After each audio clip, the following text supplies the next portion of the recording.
Ներողություն ձեզ մի քանի Քննարկում ենք անու վերջը։ Կարգավիճակ ունեք հիմա։ բայց ինչ հիմքով էին ձեզ ձերբակալել, ձեր եւ ձեր հորը։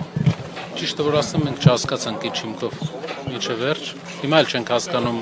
ինչ հիմքով է։ Փաստաբանների ինչ որ երկար ժամանակ տևեց մինչև իրանք գտնեին ինչ որ մի հատ հոդված, չգիտեմ գտել են թե չէ, Սամվել Կարապետյանի հետ կապված, բայց մեր գծով Համանadrական կարգի տապալման։ Բայց ձեր մասով ձեզ ինչու էին տարել 6-րդ վարչությունը։ ճիշտը որ ասեմ, մենք չհասկացանք, հա։ Մի քանի ժամ ձեզ պահել էին այնտեղ։ Ովքեր սահմանված ժամկետից ավել են պահել։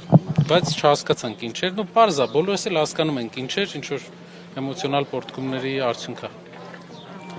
Մերսի, շարունակությունը բան կանեմ։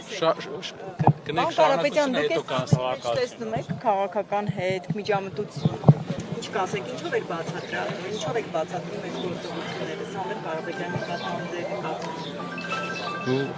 մենք հերթականությունը կարանք բոլորս նայենք, կտեսնենք, որ տեղի էր ունեցել հայտարարություն Սամվել Կարապետյանի, որից հետո հայտնի վիդեոներ, որից հետո հայտնի հրապարակումներ ու հայտարարություններ։ Ամբողջը տեղի ունեցել հանրության աչքի առաջ ու մենք բոլորս կարող ենք տեսնել ինչ մոտիվներով, ինչ են մարդիկ ուզում անեն։ Բայց շատ զարմանալի մոտեցում էր, ճիշտ որ ասեմ, շատ հետաքրքիր մոտեցում էր, չգիտեմ, բավական մեծ էվոլյուցիա ենք տեսնում ենք մեր արդարադատության ու արտադատության վերաբերյալ մեր երկրի ու պետության ղեկավարների մոտեցման։ Շնորհակալ եմ, այսքանը։ Այս